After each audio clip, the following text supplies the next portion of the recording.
Hello. Good evening, everybody. You can hear me, right? My name's Tom Courier. I'm with MassDOT, and we're here tonight to talk to you about the Central Street Improvement Project. We're at the 25% design public hearing tonight, which is a formal legal process that MassDOT performs for every project as part of our federal highway requirements. The purpose of this meeting is to explain the project to you. Your designer, Ty and Bond, is here with us tonight. That's Alex Fagnan and Dave Powers. Dave Loring. Dave Loring. I'm sorry, Dave. I apologize. With me tonight from MassDOT is Shirley Shiver of District 3 Municipal Compliance Right-of-Way Office. Right. She's here to explain the legal aspects of the right-of-way process. That mic's not working. That mic's not, your mic? It's intermittently. Oh, really? It's cutting in and out. Oh, what a drag. You need a sound check to get something going because it's not going to come through well. Okay, great. This gentleman is Greg Tarbox, so yeah. Do these work? Check 1, 2, 2, 2. Maybe one. Maybe use one of these. How's that? No? Better? That works. Okay, good. So where was I? Greg Tarbox of Arlington Typing and Mailing. He's capturing a verbatim transcript of tonight's process. That's part of the legal requirement as well. But anyway, as I was saying, the purpose of tonight's meeting is to explain the project to you. Alex is going to do that for us. But most importantly, we want to hear your comments and criticisms and suggestions as to how to make it better. Nobody knows the roadway better than you, so we're going to rely on your knowledge to help us give you a better project. I know there's going to be some things you may not like, other things you're going to like a lot, hopefully more of the latter than the former. We think it's a great job. I think there's a lot of room for improvement on Central Street right now. And let me just take care of a couple more bookkeeping items. This meeting was advertised in the Gardner News on February 14th and February 21st, and in the Telegram and Gazette on February 14th and February 21st as well. Currently, the cost is approximately $5 million, and we're advertising this project for construction on December 12th, 2020. So we're less than 2 years out from that. That means your contractor would be on board and ready to go in the spring of 2021. So I would imagine it's going to take 18 months or so, 2 years, probably 24 months thereabouts to build it. These are rough estimates at this point. We're at the preliminary design stage, and I don't want to tread on Alex's presentation too much more, so I'll stop. First, let's ask Shirley to read us the right-of-way law. Absolutely. Thanks, Tom. Speak right into that microphone. Good evening, everyone. When the Commonwealth, acting through its Massachusetts Department of Transportation Highway Division, indicated it would accept this $5 million project for funding, your municipality accepted certain responsibilities. One of those responsibilities is acquiring all of the necessary rights in private and public lands for the design, construction, and implementation of this project. My function is to review and recommend procedures that your municipality will use in acquiring these rights. The procedures must comply with both federal and state regulations. The current design plan indicates that there are 44 temporary easements. Property owners impacted by this project will be contacted by your municipal officials. They will present the proposed impacts to each owner and discuss the methods with which they may acquire the needed rights for the project. Frequently, municipalities will appeal for donations to minimize the acquisition costs for your community. However, donations are not required, and property owners are entitled to an appraisal, review appraisal, and just compensation. Right-of-way documents will be provided to each owner to help them understand the acquisition process and how the project affects their property. Affected property owners' rights are protected under our Massachusetts general laws, primarily Chapter 79, And because this project is receiving federal funds, property owners' rights are further defined under Title III of the Real Property Acts of 1970 as amended. I will be happy to answer any general questions concerning right-of-way activities during this open forum, and I will be available after the hearing for any other questions you may have. Thank you. Thanks very much, Shirley. I never finished introducing Jeff Hoynoski of District 3. He's the projects engineer with MassDOT. He helps the town and the designer deliver a project that's advertisable and qualifies for federal funding. We have lots of federal guidelines we have to adhere to spend their money on our projects. I would like to emphasize that this is a municipal roadway owned by the town, and these capable designers are working for you. We're just reviewing the project and administering the construction. So right now, let's ask Alex to explain the details.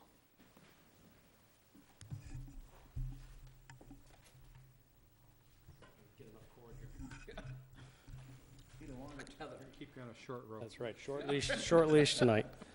Good evening. My name is Alex Fagnan. I'm with Ty and Bond, the designer that the town has hired to work on this project. I'm happy to have the opportunity to speak with you tonight about some of the details and hopefully give you a nice overview of where we are today. I think Jeff kind of ran through the introductions. To note some of the town officials that have been involved in this part, Keith Hickey, the town manager, Al Gallant, the DPW director, and Tracy Murphy, the director of planning, have all had some input, and we've been working with them, and they've been developing this project, and it's been a good collaborative exercise to date.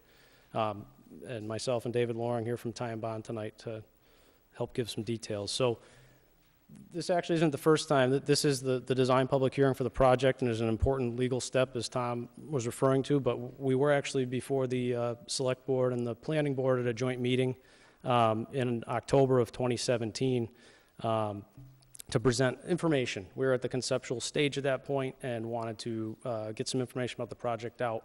We were also presenting the results of a public survey that we had conducted. At the Fall Fest that year, the town had some information out at their booth, and we had some survey cards to solicit input from the public on what some of their concerns were. And I do have a brief summary of some of those concerns in a few slides. Again, as Tom kind of alluded to, the project team here is the town of Winchendon is the project proponent. Ty and Bond is the designer. MassDOT is involved as administering the design, doing design reviews, and they will be providing construction, resident engineering, and administration services when we get to that stage. FHWA, the Federal Highway Administration, is also noted here as this is a federal TIP-funded project and there's federal money involved. So the project area, this is Central Street right through downtown. The project begins just beyond Blair Square, right about at the Cumberland's driveway, and proceeds north up to just past the CVS driveway, right near the Maple Street intersection. But it is important to note that it does not actually include either intersection. Neither intersection are in the scope of this. This is a linear corridor improvement. It's about 2,200 feet. So the town wanted to start developing this project because they're aware of some existing deficiencies out on Central Street, and we began working with them and identifying some of the concerns out there. So there's existing safety concerns, mostly concentrated around the intersecting roadways, the side streets coming in. A good deal that has to do with something called intersection sight distance, which is just what it sounds like. When you're trying to pull onto Central Street, you don't necessarily have a good sight line of the traffic coming in either direction, and it makes it difficult to make a safe maneuver out of those streets. There's also frequent pedestrian crossings, and a lot of those are in mid-block locations, so you can't always anticipate when a pedestrian is going to step into the road, and those are issues we look to try to resolve and make pedestrian crossings more convenient and obvious as we develop a design on a downtown corridor like this. The roadway condition itself is obviously in poor repair at this point, lots of cracking, utility trenching, and a lot of that is accelerated by poor drainage. The roadway takes on water when it rains and doesn't drain off so well. There's also concerns with the ADA and the multimodal accommodations out there. A lot of the ramps are not ADA compliant. There's some issues with the sidewalk condition itself.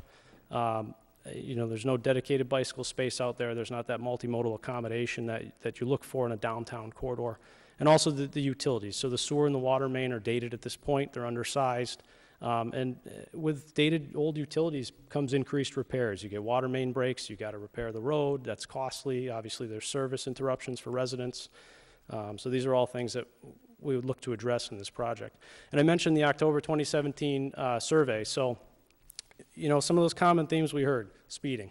People were concerned with the motor vehicle speed on Central Street.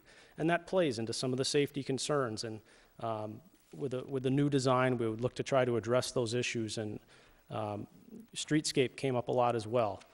People are looking for a more livable, approachable downtown, somewhere that they want to be, that they want to bring their business. And I threw up Blair Square here because it came up in the survey cards, and it is not part of the scope of this project. But the town is aware of the public concern with that intersection itself, and is continuing to evaluate options at that location. So this is a great picture. We were out doing some field work, and the driver stopped here and paused. This is the stop bar. You can see it right here in the bottom of the picture. So this person's legally stopped at the stop line, attempting to make a maneuver from Grove Street onto Central Street. I just wanted to point out a few key features. This car is legally parked in a parking spot. This building corner obviously restricts the sight line of the driver trying to get out onto Central. If you can see it, there's actually an oncoming vehicle right there. I also want to point out that there's another legal parking space in front of this car. So you can imagine if there was a, Tahoe parked here or a large SUV, you really don't have any visibility onto Central Street, and you've got concerns with speeding where you got vehicles coming at, 40 miles an hour when really they shouldn't be traveling much above 25, 30 on this corridor. So that's an illustration of the intersection sight distance concern that I mentioned. Another couple things to point out in this photo: these ADA ramps are non-compliant. The brick pavers, they tend to settle funny. You don't have the correct surface. The ramp slopes aren't right. And also, you can see pavement condition, general sidewalk condition, obviously, issues that we highlighted. And to the pavement and sidewalk, just some close-in images. You've got linear cracking. You've got cracks across the sidewalk panels. Curbing that's kind of sunk in, doesn't well define the driveways anymore. So typical issues you see on a road that hasn't been replaced in a long time. So what do we want to do about it? Project goals: improve safety on Central Street for all users, improve accommodation on Central Street for all users, and create a more livable downtown for residents that will support the local economy. And how do we do that? We're looking to install new public utilities. So the town's looking to install a new sewer main and a new water main with service connections to the abutting properties. We're also looking to kind of modernize the storm drain system to keep Central Street dry during storm events, and put in some modern best management practices like deep sumps in the catch basins and things that improve the water quality, have an environmental benefit for the town, and for Whitney Pond, where this ultimately goes. There'll be some adjustment of the curb lines out there. There'll be a new roadway section, so that the current proposal is 2 travel lanes, 2 bicycle lanes, 1 parking lane, and 2 sidewalks. So that the curbs are going to move in and out in different areas accordingly, to make that section fit. Once all that rough-in work is done, if you will, they'll come through, they'll pave a new road, new hot mix, new cement concrete sidewalks, ADA compliant curb cut ramps, new pavement markings and signage, and then the town also has plans to install some new lighting down here, potentially some decorative lighting to enhance the aesthetic of downtown and really, try to improve that livability. And also some streetscape amenities. There may be some strategically placed benches, places that you can kind of sit down and enjoy being downtown in Winchendon. And we wanted to point out that this project is basically a footprint project. I know we're going to move some curb lines, but we're not really widening the road. So there's very minimal right-of-way impacts, and those are generally going to be temporary easements on this project. This is just a graphical illustration of that road section I just talked about. You'd have 2 11-foot drive lanes with marked bike lanes outside of them. These drive lanes are a little bit more narrow than what's out there today. There is a center line out there now, but it'll give drivers a little bit more friction, and it helps to slow cars down a little bit and put a little more emphasis on the downtown users, the people that are trying to go to the stores and the restaurants downtown. There'll be 5-foot minimum sidewalks, but there is extra space in a lot of areas down there within the existing right-of-way to provide a little bit of extra accommodation, and that will also potentially allow for some street trees or a little bit of streetscaping to occur as well. Tom mentioned the schedule, so here we are tonight at the design public hearing. There's a couple more design steps. There's a 75% design, there's a 100% design. That 100% design is a pretty critical step. That's when you're basically saying that the design is ready for construction, although there's a little bit more back and forth to iron out the details. Construction starting in April 2021, and again, a rough estimate at this point in time, but construction likely finishing up in summer, fall 2022. Big concern, obviously. How are we going to live this day to day during that construction period? So there's going to be traffic impacts. There'll be contractors out there working every day for an extended period of time, but it's important to note that Central Street will remain open. There's no plan to close it. You know, there may be special considerations on a critical utility replacement, but there's no closure of Central Street planned. There'll be some temporary lane closures. There'll be police details out there coordinating traffic. It says here, every effort will be made to maintain at least one lane of traffic for the duration of the project. I just want to emphasize that again. Access to abutting properties will be maintained at all times. And then ADA compliant pedestrian routes or detours will be provided at all times as well. So there's really an emphasis on making sure that the abutters, the people that live and work downtown, are allowed to. You'll have two-way traffic at all times, right? One lane in each direction. Should. Yeah. Should. There might be an hour where they got to do a water main connection, and it's alternating one way for that hour in the middle of the day. But the plan is to keep traffic moving on Central Street. Thank you, Tom. From an environmental permitting standpoint, there are no environmental permits out there because there's no adjacent resource areas, but MassDOT does have a comprehensive permitting coordination process that includes NEPA permitting, and that process has been begun, and they look at historical and cultural resources and assets so that all those stakeholders are considered, and that's considered in the design. And with that, put up some contact information. There are mail-in cards at the door for comments. Obviously, we're going to have opportunity to speak about your questions tonight, but there's mail-in comment sheets, and Tom can also be reached by the email address up there. So thank you, and we'll move on to the fun part. Yeah. Thank you very much, Alex. That's a great job. I do want to mention, as Alex just touched on, that there's some handouts. I think they're over there now. They have a comment sheet on the back. There's also copies of the presentation over there, which might be nice to have to refer to later.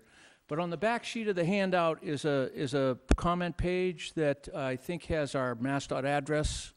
You can, if you choose not to comment tonight, feel free to write down your comment and mail it in to us. One purpose of the recording that Greg's capturing is that Alex and Dave will then take that back to their office and cull all the comments from it so that we can address every single one. And hopefully incorporate as many as we can into the future design. I know it seems like it takes forever to get these things out the door. It does. There's a lot of boxes to check and lines to T's to cross and I's to dot. There's a lot of legal requirements. They're very expensive. Engineering guidelines to follow. ADA law, that's federal law. There's no wiggle room there. We have to comply with that. Not that anybody doesn't want to, but there's lots of things that these gentlemen are accomplishing and that we have to do as well before we can advertise it for construction. So just some rules for the group tonight. I think you're all aware and are used to working in this environment here, but if we could only speak one at a time so Greg can can pick up everything everybody's saying. He's got a really difficult job. And God help the person who has to transcribe all this. Can you hear me okay? Is this mic all right? So if when you come up for a comment, if you could just tell us, do you live on the road or not? Or, are you in town? And if you could spell your last name, tell us who you are and spell your last name for Greg so he can get it correct in the transcript. And that's it. Is there anyone who'd like to comment? Any elected officials who'd like to speak first, perhaps? No? Yeah? Oh, come on up. Yeah, terrific. I'm going to sit down. I feel kind of... Oh, here you go. Good evening, and I want to thank everybody for coming out this evening to participate, hear what the plans are for Central Street, and provide some feedback to the town, our engineering group, and obviously the state DOT. So on behalf of the Board of Selectmen, I want to thank you guys very, very much for coming out this evening. So you've seen very briefly some of the schedule benchmarks that they're working towards. What I'm hoping to do as a community is to reach out to people. If you have a question, if you have a concern, please give us a call, stop by. We want to do this very collaboratively. It's important to us to, we think this is a great project for the community. It's really going to give a facelift to Central Street and hopefully encourage businesses to either stay or locate on Central Street in the future. There are going to be some disruptions. As was mentioned, there's going to be some temporary easements that are going to be needed, but we believe that any permanent easements that may be needed or any permanent takings that may be needed will be very, very minimal, which is great for us as a community and for the property owners themselves. So on behalf of the town, I just wanted to make sure that people were aware that we want to work with you. There may be some times we may not agree, but we want to try to address to the best of our ability any concerns that residents and property owners along Central Street have to try to have a project at the end of the day that everybody can be proud of. So thank you very much, and please feel free to ask any questions you have this evening. Thank you. Thanks very much. Yeah, that's the most important part of the meeting is just beginning. So, does anyone have any questions at all? Yes, ma'am. Do you mind coming up this way? We have to use a microphone, I'm afraid. You can use this one, or you can sit down over there, whichever you prefer. Okay. Cynthia Boucher, Boucher. The only question I have is just a clarification, if I could. Alex, on the slide that you had up, there's going to be parking only on one side of Central Street, and based on what what was shown, it's going to be from Front Street down to Maple on the left-hand side? There will be no parking whatsoever on the right-hand side. Is that correct? That is correct. Okay. Is there any concern whatsoever with, and I know this happens in every community, but with the bike lanes, I'm concerned on the side where there is parking. I don't know, again, it's up to the drivers when they open their door, if there's a bike going by, somebody's going to get hurt. And I know that's not something that and I know it's part of the Complete Streets program and all of that, but is there anything that you do, anything that you can do in order to educate the people who are parking to just be careful to make sure that they look for bicyclists in the bike lane? That's a great comment. Bike lanes, and especially when bike lanes are new, tend to have that dooring hazard. There's sometimes preventative design approaches that can be taken, like buffer zone for the doors. Those obviously then require more footprint for the road construction.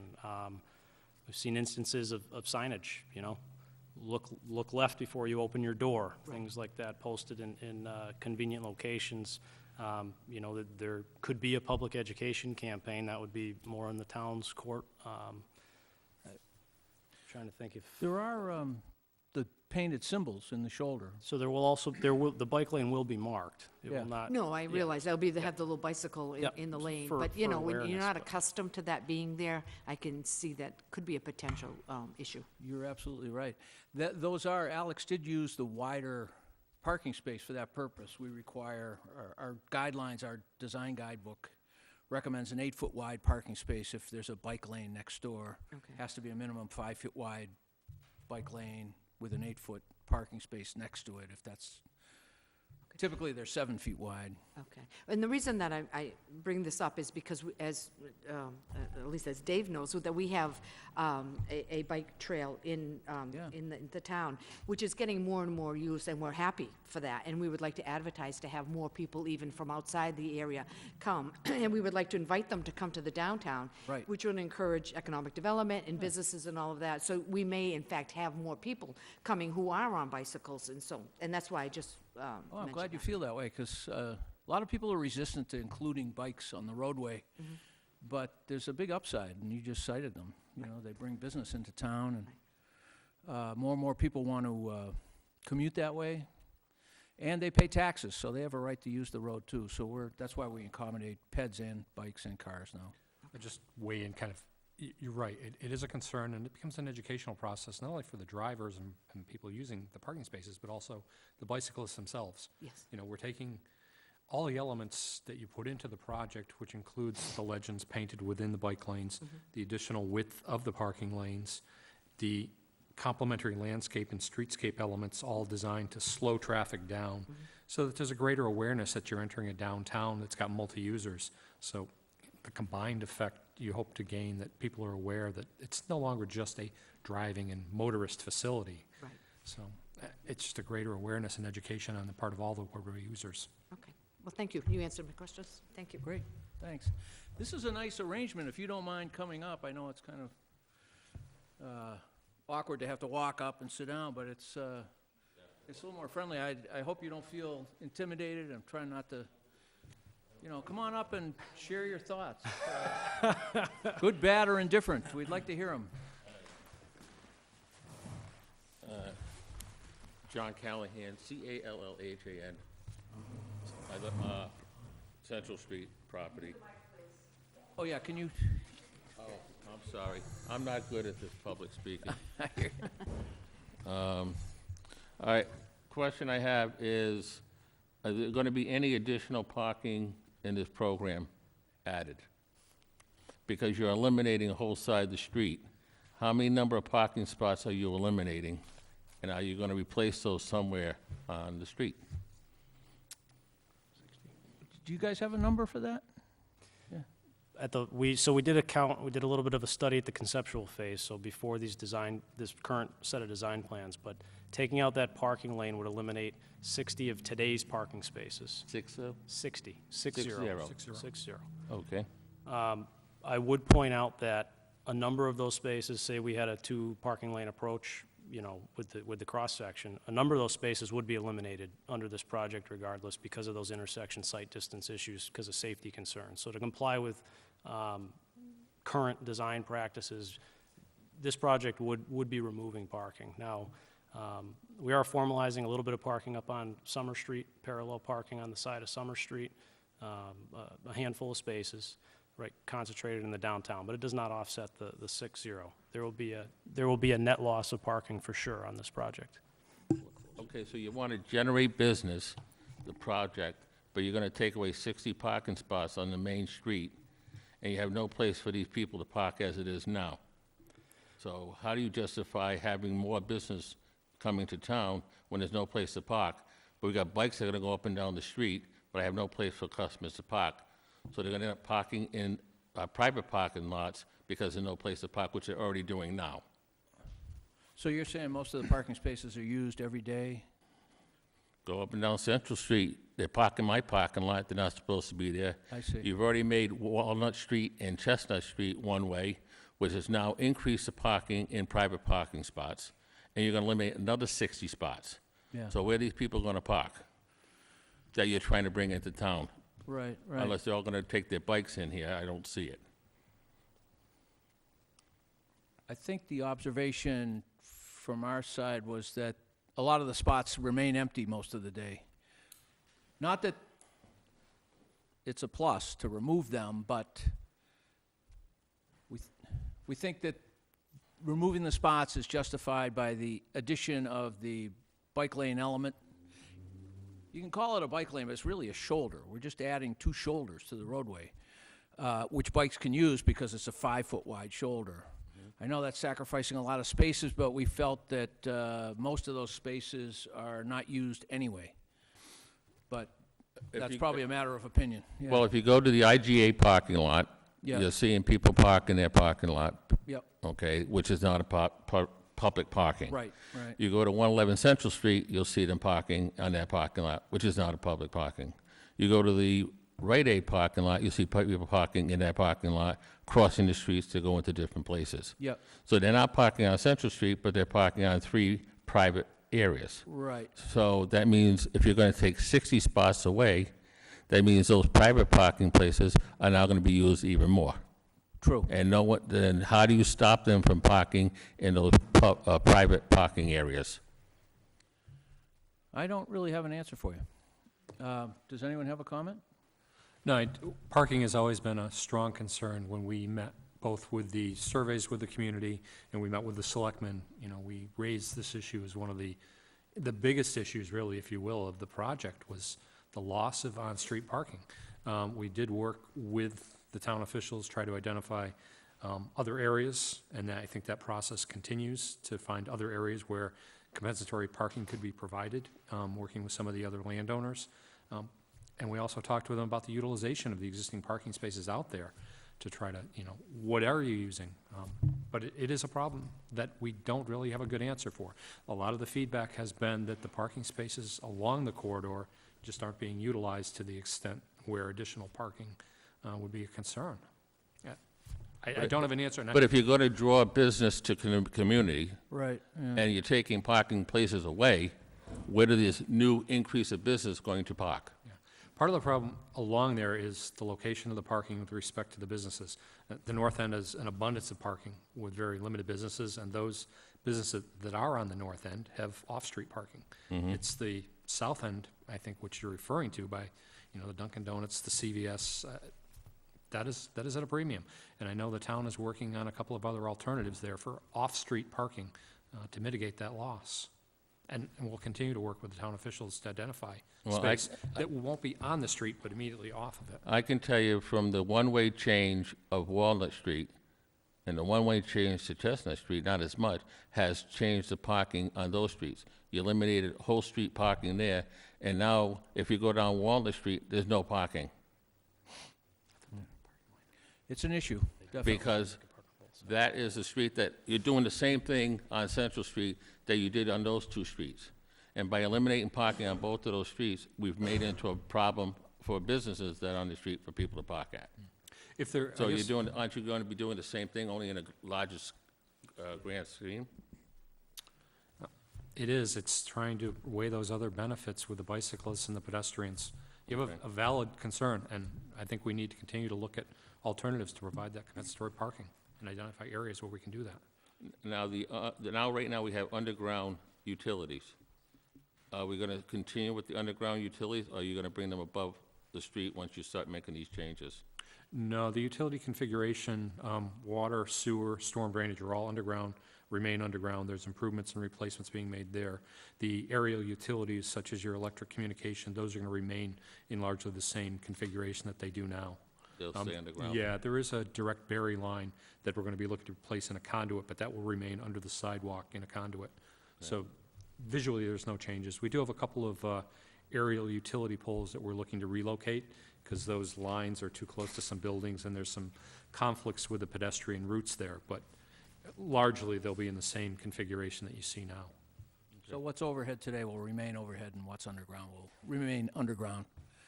But we will try and organize them better, I think. That's yeah. the relocation in a Yeah, couple right. locations. You raise a very, I mean, probably the critical issue on this project is the parking. And it's an element of debate, and we're at preliminary design. We're not done. The pencils are still in hand. So Does the See what we bike, can learn. does the bike lane need to be put in to get the funding? Is We that do why need to you're include pushing bike- that? Yeah, that's true. We need a waiver to eliminate it, and I don't think we'd be granted a waiver for this street because there's so much room for, again, it's a debatable issue, but I don't think we'd get a waiver to eliminate it. So maybe with the town's mitigative efforts and some refinement of the design, we can offset some of the parking loss, and we end up with a win-win. Okay.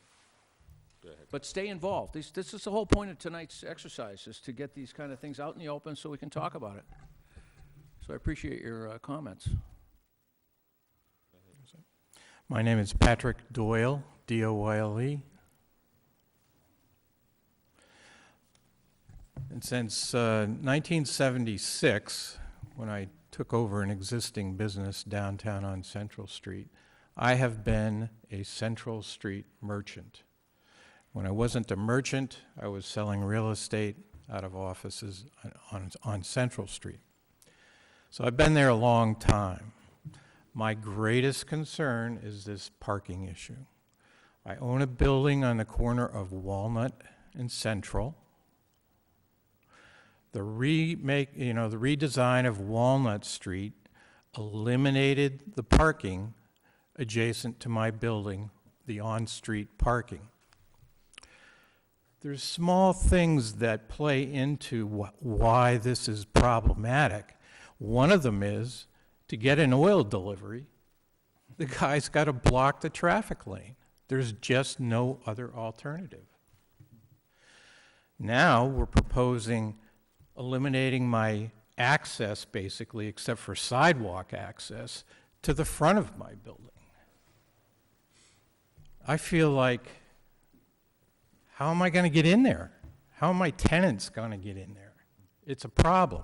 There's 2 commercial spaces downstairs and 2 residential upstairs. I only have 4, on a good day, 4 parking spaces in the rear of the building. This is just how it was back in the day when they built the building in 1907, right? But as we move forward and we see other things happening in town, including making Walnut and Chestnut one-way, makes good sense in many respects, but it has eliminated a lot of parking. It is a huge issue. For me to lose my parking in the front of the building, I don't know how viable the building is going to be any longer. I mean, it could be, the death knell for that building in terms of appealing to tenants. Right. My property happens to be adjacent to his, and he does have a good-sized parking lot, but the issue is the space that I would lease from him is now where the snow goes. So that, that parking lot gets reduced in size by 20-25% in the course of the winter with the snow piling up. Across the street, where we have the new police headquarters, there's been parking spaces eliminated in the front, restricted to the use of emergency vehicles. Now, granted, there is a parking lot adjacent to the police station. However, some of those parking spaces are deeded rights to occupants of the next building, and I defy anybody to drive by there and actually find an available parking space. That lot, even it doesn't accommodate that many cars to begin with, but that lot is full all the time. So, that's the only municipal lot in the community, and since probably 80, 81, 82, when they started doing master plans, a bunch of us have been pushing for municipal parking. And because it was never done, now we're going to have a crisis, as far as I'm concerned. So I just wanted to make those comments. Oh, Thank you. No, thank you. thank you very much, I appreciate it. So we've got some work to do. Walnut and Central is pretty tight, isn't it? Yeah. Yeah. Thank you very much, Mr. Doyle. Sure. Come on up.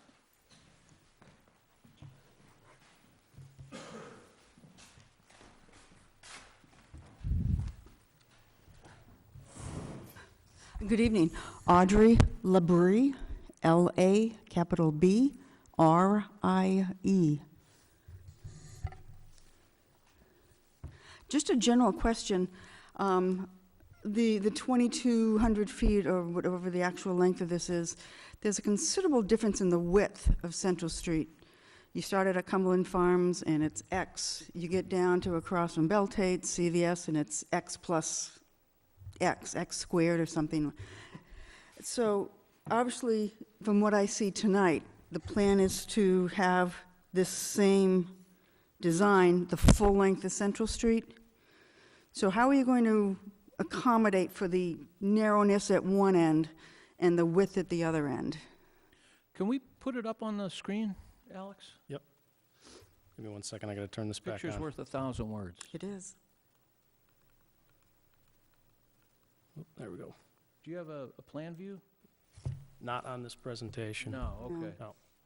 All right. So, if I may, Go, yeah, by all means, yeah, it's your design. this is definitely the typical section.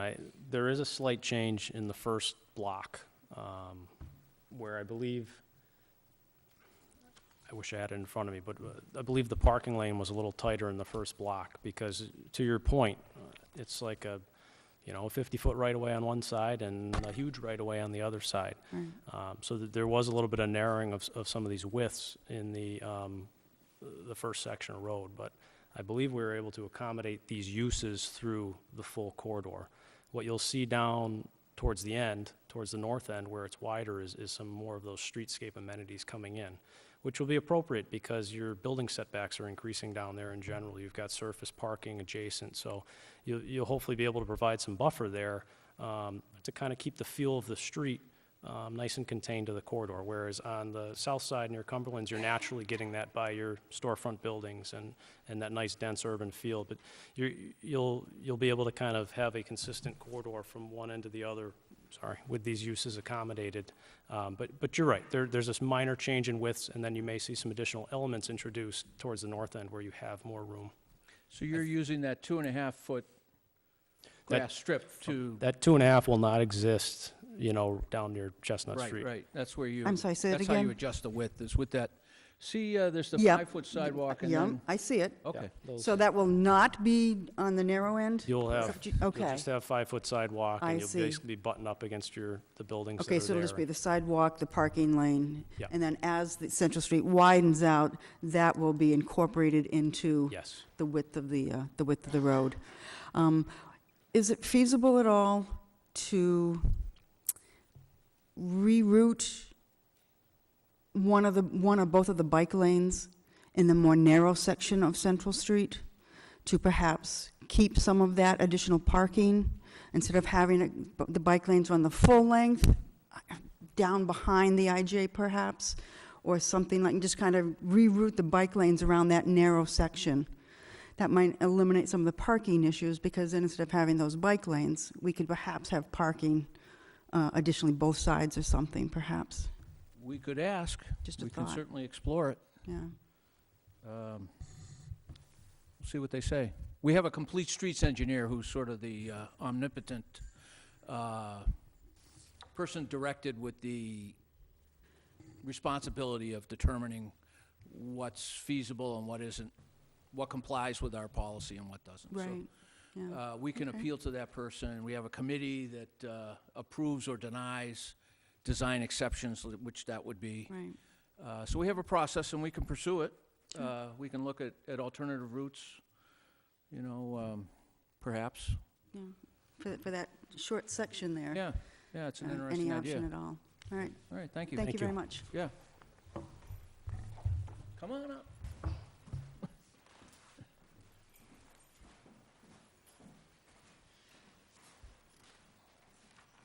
Jane LaPointe, LA, capital P-O-I-N-T. Well, you'll have to, can you repeat that into the mic? Jane LaPointe, and then LA, capital P-O-I-N-T-E, Thanks. Jane. It's just, I'm just trying to figure this out. Yeah. Because I'm looking at this picture of how people, if they're driving down Central Street and want to stop, how they have to maneuver to park. So I'm spatially challenged here. So it's like if you're coming down from Front Street, the parking is on your left, is that right? If you're driving from Front Street to Maple Street, you park over on this side? So if you're coming down this way and you want to park on Central Street, how do you get coming back this way to park? I presume that's what you have to do. You'd have to turn around. You'd have to turn Where? around. That's what, I guess go around a block on a side street. Yeah, it's a valid point, yeah. there's not that many side Right. streets Yeah. to turn around on. Because when if you wanted to park in between Maple Street and Railroad, let's say, where would you turn around? Would you have to go up to Jackson Avenue and then turn down Jackson Avenue and then down Juniper and back up Maple Street Extension? And I'm just trying to understand the flow of traffic, that's all. No, you're right. You're correct. I guess Yeah. you could take a left on 202. Maple and Street? And then a right on Juniper. No, Does that make sense? Yeah. Well, I'm just imagining all the traffic flow. I live about a block up from Maple Street on Central Street. Yep. The traffic's pretty interesting these days. I just how it's going to work. Because, part of it is because I was thinking how narrow it is up here. Yep. And I'm realizing, if we look out here on Pleasant Street by the library, when there's parking on both sides, it's really hard for two cars to get by there anyway when there's parking. So I just wonder how it's going to affect all of the kind of the traffic flow on the streets that are adjacent to Central Street that people would have to then use to get turned around. Yeah. That's all. It's just traffic flow now that I'm. No, it's a great questioning. comment. I just don't know how to think about it. Thanks. Thank you. Dave, Alex, is there a town lot anywhere on Central Street that could be converted into parking? Or near Central Street? We've looked at a couple of parcels that the town owns. One is kind of an abandoned right-of-way that Oh. we've talked with them about. And there's a couple of other more semi-public facilities Yeah. that we've looked at as well and continue to look at for additional parking. It's a complicated situation in that on the south end of the street, as people are expressing, we have commercial properties and development within a narrow defined corridor. So the area that we really want the parking is limited in public right-of-way and limited in space available to provide the necessary pedestrian, bike, automobile, and parking facilities. Whereas to the north end, where you now have businesses that are spread out, they have on-site parking, the corridor opens up, we can provide the on-street parking, but we don't have the need for it. Yeah, where you So need it, it's tough to find it. It yeah. becomes a conundrum as to balancing the needs of the abutting properties and where you have businesses versus where we have the space to provide that. Yes, yeah. And we've been struggling that and working with the town, discussing it, trying to find alternatives and options to address just that issue.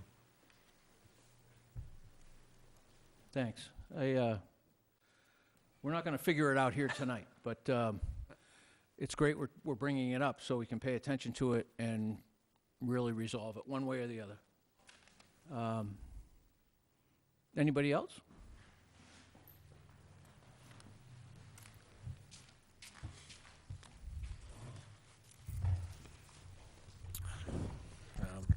My name's Tom Clinkscale, C-L-I-N-K-S-C-A-L-E. I'm the pastor at Bethany Bible Chapel. We have a church location on Central Street on the north part of it, and my only concern has to do with money or anything that, would we incur any cost and any sort of sewer water betterments that are going to be put into the situation, like, you know, like I'm buying another property and there's a sewer betterment that's included when you purchase a property, is that going to be incurred by property owners along that stretch? Yes, that's something MassDOT can't participate in. That's owned by the town.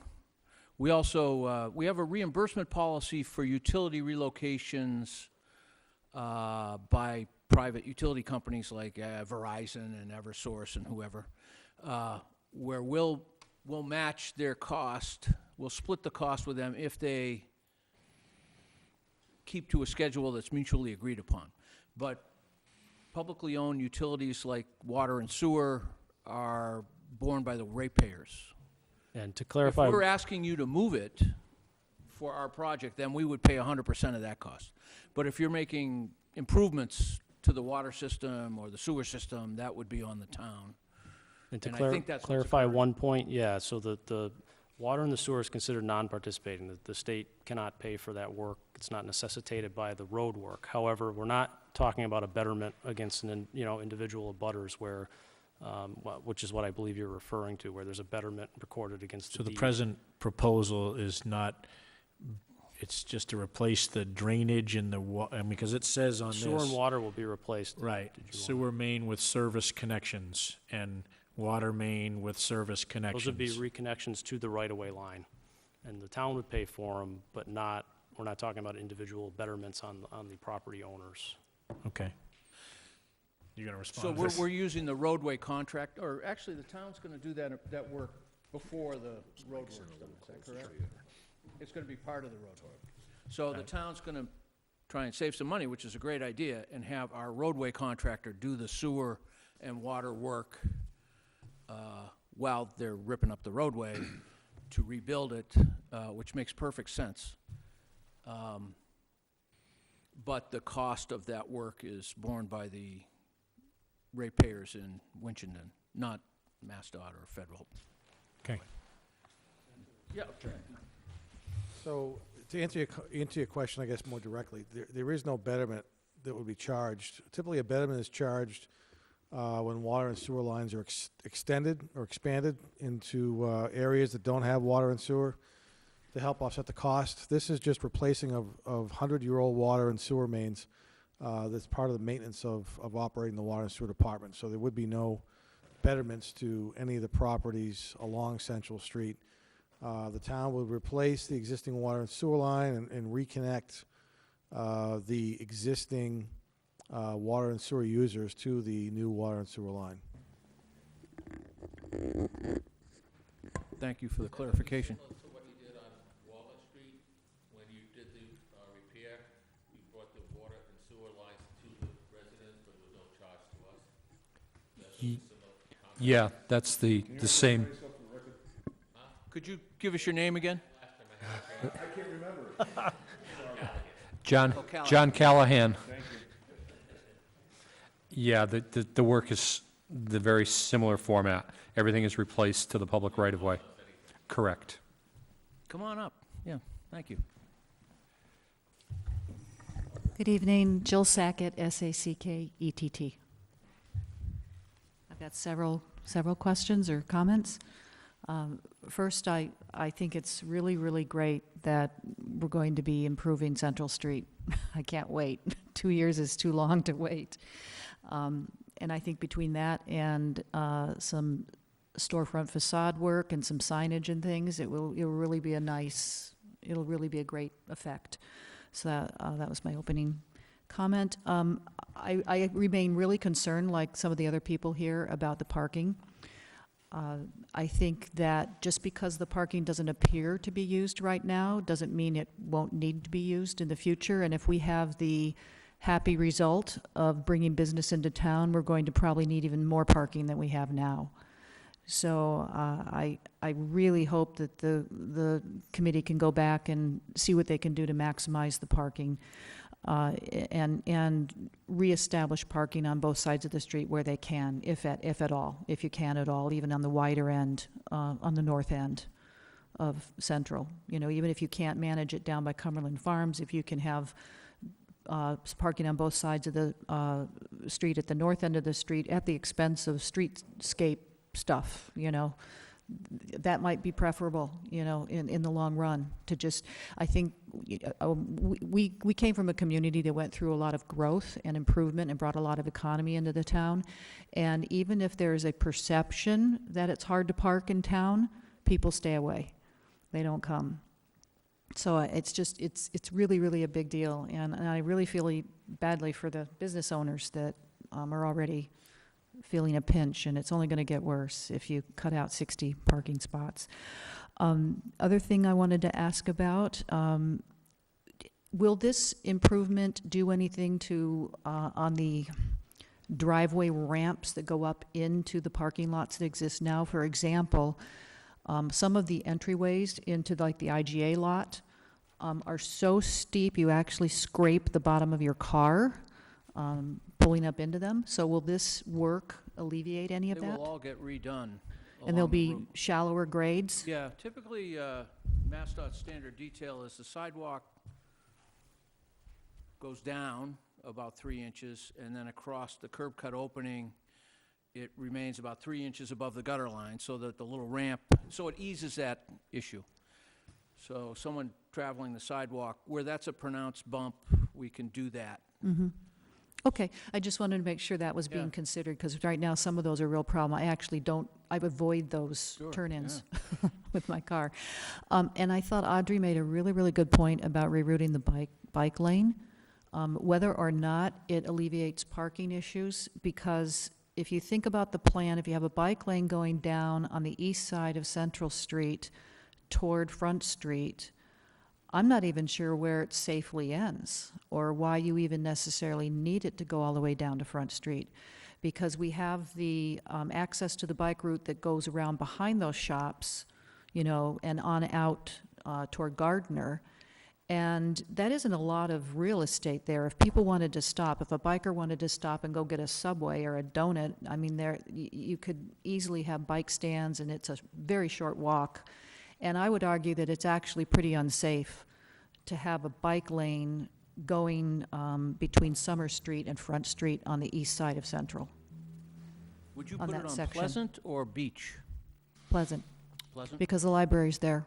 Oh, yeah. So you could cut through from the bike lane up Summer Street, in, you know, cross across, if you had some sort of very obvious safe crosswalk there. I don't know how that, all the crosswalks are being planned, but they would cross across to Pleasant Street, and then from Pleasant Street, they could go over to the library and the town hall, and or go up to Gar Park, and so on. You know, that would be a nice place to cut through. That might be something we could consider and present to our complete streets engineer. Yeah, I just think it's actually unsafe. I as a biker, I wouldn't want to go down there between Yeah. Central and Front. Right. You know, I would, and the other thing that you might consider in terms of parking is there any room to consider diagonal parking, at least on Summer Street, wrapping around by the church there? That's a pretty wide street. And would that get you back some spaces if you had diagonal parking running along the north side of Summer Street? Not parallel parking? You get, I don't know, you guys are but don't you get more spots? You do, but it requires the driver to back out. onto Right, but Summer Street is not a high-traffic high traffic, okay. street. It might be one way to The other offer thing some is parking. it eats up more width, but to have them at an angle, but. Summer Street right now doesn't have sidewalks, Oh. you know, so it's, the other side of the street is the turn into the bank. And that's the really only other traffic they have there. It's something for you to take a Probably look look at, No, maybe. we can certainly look at it. It's working with those streets that are a little bit narrower in right-of-way and pavement width, and pulling the diagonal and/or head-in parking would take more of that roadway width up than a, Right. you know, parallel park, but it's something we can certainly look at. Maybe if, You know. if you guys looked at all the side streets up and down the corridor and Yeah. see how many spots you could recreate. You know, one of the problems when we quote the number of lost spaces, it's a count of those that are currently marked along the corridor. And when any of these projects, that parking evolves over time. Yeah. And when we come and we redo a street and we have to comply with changing the street footprint and its use, if we just try to comply with current parking standards, which Alex explained about the intersection site distance, well, that alone cost us, 4 spaces at that location because we Yeah. had to take away 2 on each side. Yeah. So those numbers were all kind of in that larger number that we quoted. So, and fire hydrants that people don't respect the proper offset from, all of that contributed to that number that we quoted, unfortunately. So, Oh, I see. so I just wanted to make that point, that it wasn't just the fact that we've removed it from one side, it's a reconfiguration to comply with codes that Right. you would expect to make it a safe street. And, for emergency services, intersection site distance, and just people to use the parking appropriately. So that, in that number 60, a good number of those, maybe, 15 maybe or something, are not really valid A spots. little larger than that, but yes. 20 maybe, yeah? Yeah. Wow. So really, you're losing about 40. Maybe we could, Somewhere in that range. something like that, yeah. Yeah. Yeah, So right. it's- I don't it mean to just- quote an exact number, but, You know. so a good number of them are not valid parking spaces today if you applied proper. Yeah, I mean, Design. I understand it's still a loss of space, and people are using them, but Yeah. it's something we have to consider. We can't build back Yeah. an invalid space, unsafe space. The only other thing I wanted to leave with is if the plan makes sure that has very good, clear pedestrian crosswalks on more than one location along Central Street, so that it just really encourages people to feel really comfortable crossing the street. We get a lot of people crossing the street right now for the post office, for example, in that area, and the Clark. And if you're going to eliminate parking down toward Cumberland Farms, you probably need something down that way, so people can use the businesses if you'd end up not having a solution for parking down there. I think Alex has included some bump outs at the corners. There are a few pedestrian crossing enhancements. There's some bump outs at the corner that Shortens the walkway. that's where the curb line comes out. It takes up the space that the parking lane can't be in because of the intersection site distance. And it puts the pedestrian still protected by the curb line, but out a little bit more visible, and then shortens the actual crossing distance of the road. So there's kind of a double benefit there. We also took a little bit of a look at the crosswalks, and right now, as currently proposed, the crosswalks at Summer and Grove are actually, we're looking at maybe a different material down there to really enhance those, because you've got the Clarks right there, the post office is right there. There's a lot of activity in that corridor, and even with the school up on Grove Street, you think about kids coming down after school programs at the Clark, and you want to have a nice, safe crossing facility in there. So we did take a look and did incorporate some pedestrian enhancements in the design, targeted especially right in the middle there, but definitely looking at the crosswalks throughout. But something to continue to keep an eye on. Where are those desire lines, and making sure people are being safely accommodated, where they need to go across the street. Okay, and will there be, if there are any significant changes made to this, will there be another opportunity for the public to see them? We can come back and do a public information meeting and present the changes to you. I think Maybe there's at a the lot of next people submission interested in whether there's some Huh? sort of parking solutions that might come up, that's all. So. Yeah, no, I think with the number of issues that we need to take a closer look at, maybe it makes sense to come back and explain what we came up with. It may be a disappointment, or it may be, hey, look what we figured out. Thank you. Yeah.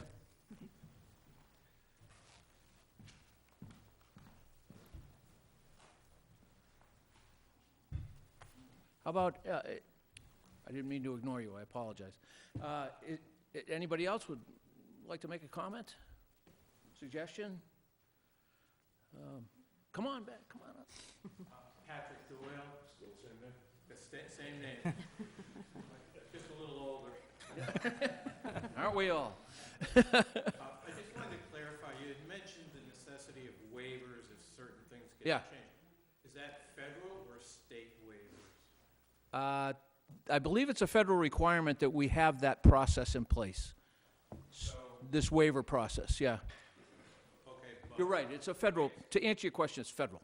it is federal. Yep. Okay, thanks. The reason of course, nothing's as simple. We have 13 controlling criteria which are federally obligated to comply with unless you can justify a waiver. They involve roadway geometry like sight distance, horizontal sight distance, vertical sight distance,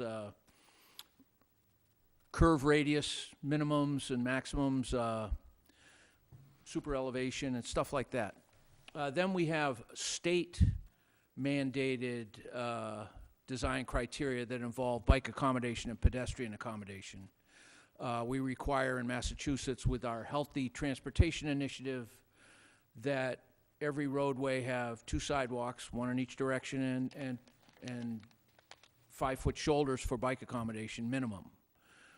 Today, we even want separated bike facilities if we can have the room, where the bikes are off the roadway altogether. We often build a bike lane and then have a painted 2 or 3 foot buffer that's sort of hashed out to keep the cars and the bikes separated, but there's no room for that here. But that's only a state thing. So this design exception is sort of a mostly federal, couple of state things too. What do you think? Yeah, come on up. Mr. Callahan. The other question I have, with this program you're doing now, Yeah. you mentioned it doesn't affect Blair or Maple, but that is something that they're talking about doing in the future. Is this proposal going to be able to tie into the future plans for that, or is there going to be changes after you get done with this that are going to have to be redone to make those changes if they do a roundabout or whatever? Oh, I see. Oh, can you come on up, Mr. Callahan? I'm sorry. You're getting your steps in tonight. So. Yeah. Yeah. I'll be down to a 42 before I know it. Okay. So my question is, you mentioned here Blair and Maple, but I know the town has talked about doing things at those. Is this going to be tying into those future plans, or are we going to, like, I see on the highway, you blacktop it, next thing you know, you're taking the blacktop up to do something over again? I would hazard that there might be a slight overlap where something had to, where the two projects would match. There might be a little overlap that has to be redone, but... because you're talking about the bike path and everything else. Right. Will that roundabout changing around after we get this done? There might be a short segment at the end of this project, at each end, if you're talking about the 2 intersections at the ends, that might have to be reworked to tie into whatever's designed for those 2 intersections. Okay.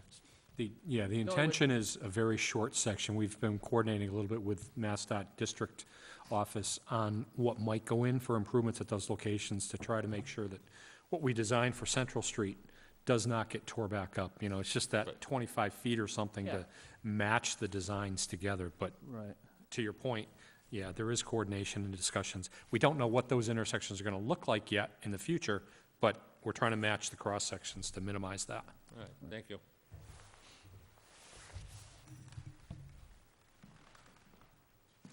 Well, I see no hands.